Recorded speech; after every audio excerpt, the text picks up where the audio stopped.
వెదురు బొంగులో చికెన్ తయారీ విధానం. చికెన్ని శుభ్రంగా కడుక్కొని అందులో చికెన్ మసాలా, కరివేపాకు, కొత్తిమీర, కారం,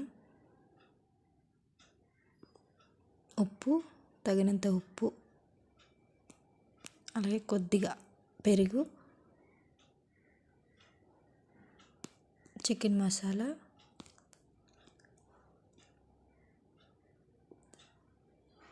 అల్లం వెల్లుల్లి పేస్ట్ ఇవన్నీ వేసి శుభ్రంగా చికెన్ని కలుపుకొని అరగంట సేపు పక్కన పెట్టుకోవాలి.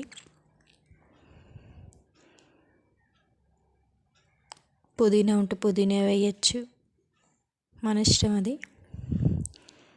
ఇట్లా కలుపుకొని ఒక అరగంట పక్కన పెట్టుకోవాలండి.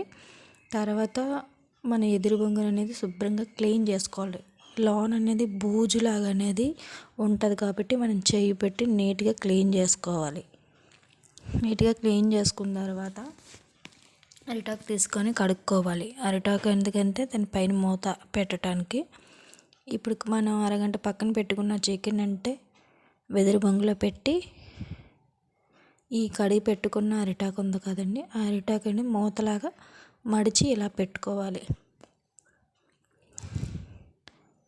పెట్టుకున్న తర్వాత ఇప్పుడు మనం పొయ్యి మీద ఏదైనా కర్రల పొయ్యి అవని ఇది బొంగు అనేది బాగా కాలేటట్టుగా ఉండేటట్లుగా ఏదైనా పొయ్యిని మనం తయారు చేసుకోవాలి. ఇట్లా పెట్టుకొని అటు ఇటు తిప్పుతూ దాన్ని బాగా కాలనివ్వాలి ఎదురు బొంగుని. అప్పుడే మన లోన్ ఉన్న చికెన్ అనేది శుభ్రంగా ఉడుకుతుంది. చూసారు కదండి, నాది బాగా కాలింది. నా చికెన్ అయితే తయారైపోయింది. ఇప్పుడు దాన్ని తీసుకువచ్చి చికెన్ అనేది మన వెదురు బొంగులో చికెన్ ప్లేట్లోకి తీసుకుందాం. చూసారు కదండి, చికెన్ భలే వచ్చింది. అంతే టేస్టీగా కూడా ఉంది. మా పిల్లలు, మా అమ్మ, నేను తిన్నాం. చాలా బాగుంది. మీరు కూడా ట్రై చేయండి.